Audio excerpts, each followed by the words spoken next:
Olá, crianças! Tudo bom com vocês? Estamos aqui mais uma vez para aprender juntos, compartilhar um pouco do conhecimento sobre métodos contraceptivos. Como sempre, iniciando por um pequeno flashback, onde a gente se lembra que já estamos estudando a função da reprodução desde o início do bimestre. Falamos sobre a adolescência e o desenvolvimento do sistema genital que prepara a gente para a reprodução. Falamos sobre temas polêmicos como sexualidade, homoafetividade, feminismo, ativismo, respeito. Falamos sobre gravidez e parto, assistimos um vídeo e também sobre o que é uma gravidez múltipla e a importância da amamentação. Tudo isso por quê? Porque nosso corpo ele foi feito para ter filhos. Somos animais, precisamos nos reproduzir. Nem todo mundo é obrigado. Mas para que a gente não use o sexo, que é algo que é tão bom, conforme a gente já estudou, passe a ser uma situação desconfortável com uma gravidez indesejada, a gente precisa conhecer os métodos contraceptivos. Eles são divididos em 5 grupos: naturais de abstinência ou comportamentais, barreira, hormonais, cirúrgicos e intrauterinos. Quais são esses naturais de abstinência ou comportamentais? O primeiro deles, coito interrompido. A gente vai ver também um pouquinho sobre tabelinha, temperatura basal e método Billings.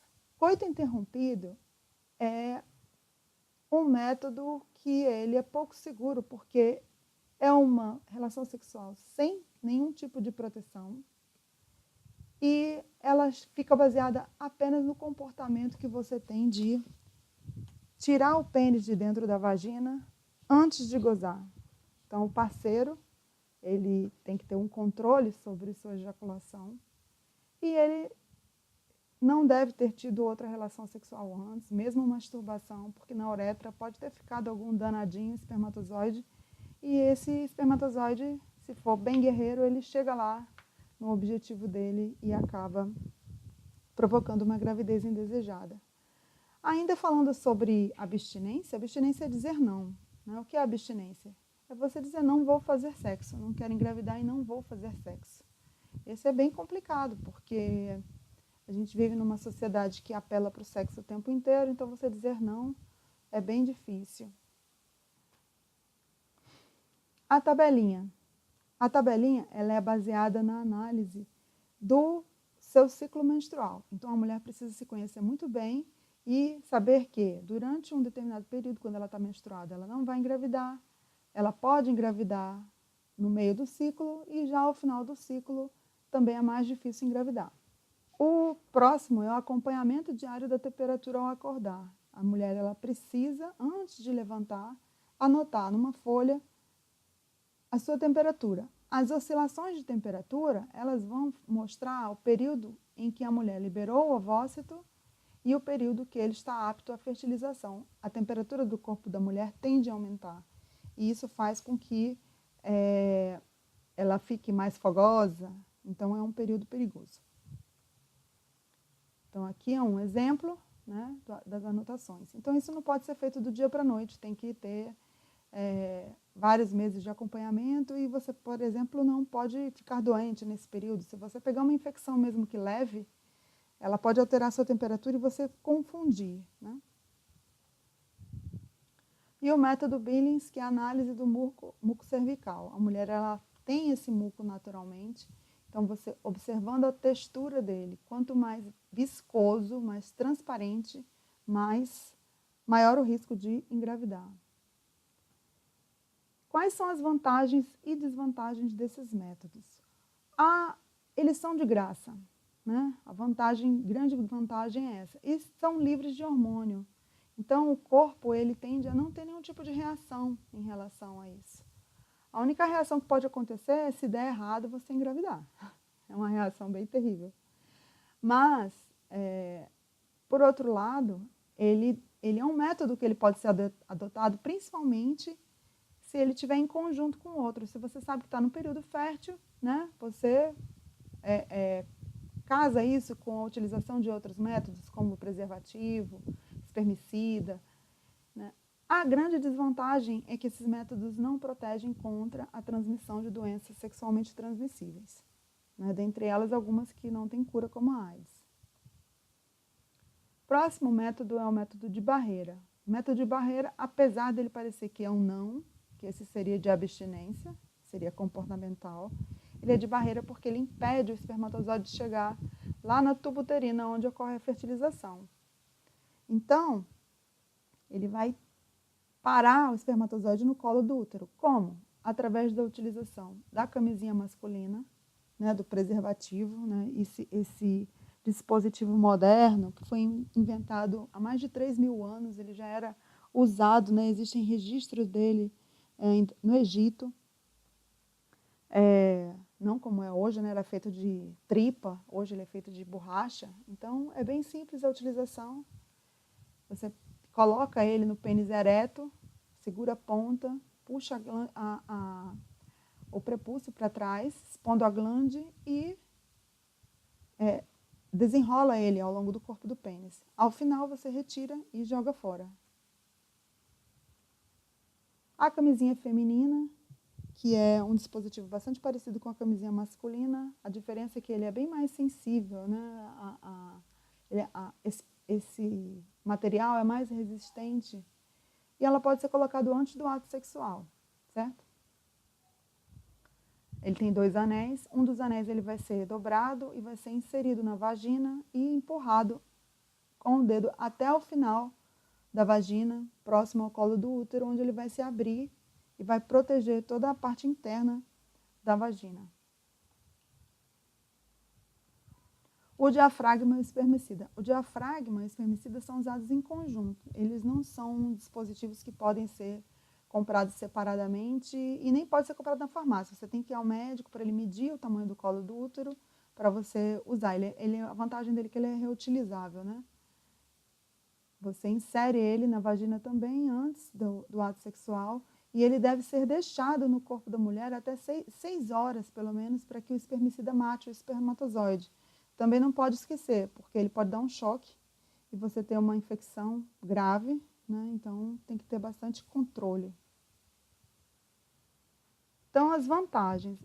A principal vantagem, principalmente da camisinha masculina e feminina, é que ela protege de doenças. Então, independente de qualquer coisa, ele deve ser usado. Mesmo pessoas que usam outros métodos, né, ela deve usar a camisinha para se proteger dessas doenças.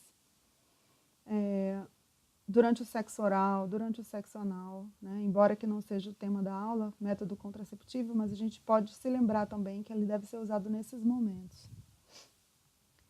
É barato, relativamente barato, não tem efeito colateral. Algumas pessoas podem ter algum tipo de alergia, mas é raro e existem vários materiais, não existe só látex, né? Tem outros materiais que podem ser utilizados. Vocês também devem saber que esse método de barreira, o diafragma, ele não protege. O espermicida, ele mata o espermatozoide, mas ele não vai proteger contra o contato sanguíneo de uma relação sexual, onde a fricção ela tem micro sangramentos que a gente não vê, e é nesse momento é que pode haver contaminação de doenças.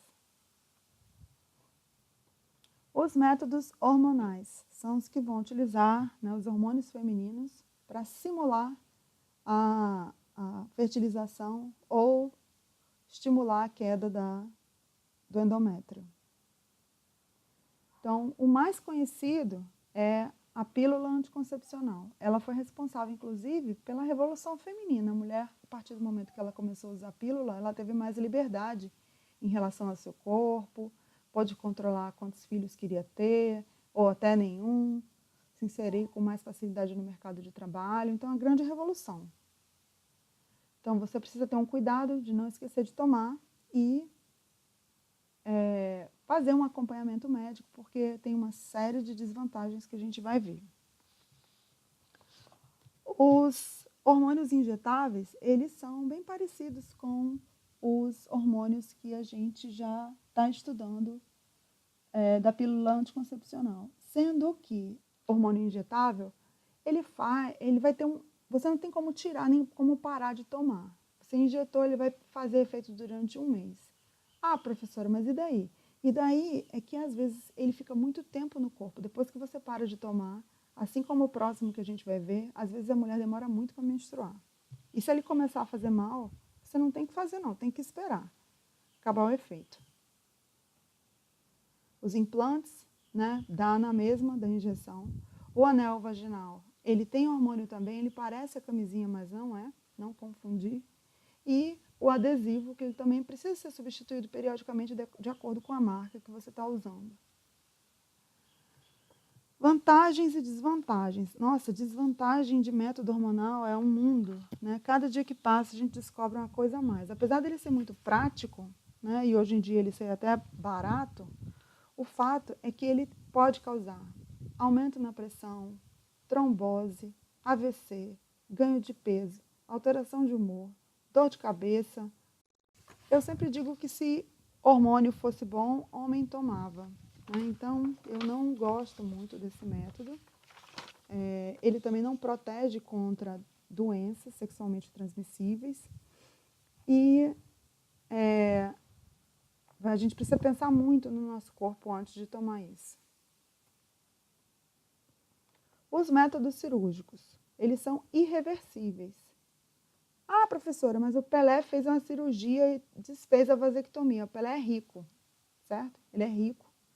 E nem sempre vai ser reversível, certo? Então, vamos falar primeiro da laqueadura. A laqueadura, a mulher ela vai fazer uma microcesárea ou então por videolaparoscopia, se ela tiver um plano de saúde, porque o SUS ainda não faz. Então, ela vai fazer um corte da tuba uterina. Vai ser colocado um clipe, vai ser dado um laço, vai ser colocado uma pequena... algo que impeça o trânsito entre o ovócito e o útero. Então, não vai chegar espermatozoide, não vai haver fertilização, nem tampouco, se houvesse fertilização, ele ia conseguir chegar no útero, porque a tuba está interrompida. Então, é um método que ele também... a mulher faz laqueadura porque atualmente ela não conseguiu ainda se livrar dessa carga de ser a responsável pelo controle de natalidade, porque a gente vai ver que a vasectomia é um método muito menos invasivo. Você faz a vasectomia, de manhã e de tarde você tem que trabalhar. Puxa uma parte do escroto, dá uma pequena incisão, corta o ducto deferente, corta esse canal, coloca também um clipe ou então dá um nozinho, acabou. O espermatozoide produzido ele não vai chegar na uretra. Vai chegar outros líquidos que vão fazer parte do ato sexual. O homem não vai perder a virilidade, não vai deixar de ejacular, não vai deixar de ter aquele líquido. E para a mulher é muito melhor. Homem que ama sua mulher faz vasectomia. A vantagem é que você fica seguro, sabe que não vai mais engravidar. Né? Sabe que não vai ter mais filho. A desvantagem é que se você mudar de ideia, vai ser difícil. E não protege contra doenças sexualmente transmissíveis. O dispositivo intrauterino, o DIU, ele é mais moderno, né? E o DIU, ele também é colocado por um médico, você tem que fazer uma avaliação, e vai ser colocado o cobre ou outras substâncias, hormônios, e a mulher vai ficar muito tempo com esse DIU, dependendo do DIU, pode ficar anos. É muito difícil a mulher engravidar, ela pode retirar, né? Mas também, como tem hormônio, né, acaba também tendo efeitos colaterais. E, por último, a pílula do dia seguinte. A pílula do dia seguinte não é um método contraceptivo, certo? Ela é um contraceptivo de emergência. A mulher só deve usar isso em caso da camisinha furar, estupro associado a outros medicamentos para evitar doenças. Então, não é algo que se recomende que a gente use, certo? Isso aí é só em caso de emergência. Bom, esse vídeo, como qualquer pessoa que gosta de fazer vídeo para o YouTube, vou pedir um like, vou pedir para você se inscrever no canal, para você acompanhar aqui o nosso movimento. Primeiro porque esse é o primeiro de muitos vídeos que produziremos para nosso querido IFRN, no curso de especialização em ensino de Ciências Naturais e Matemática.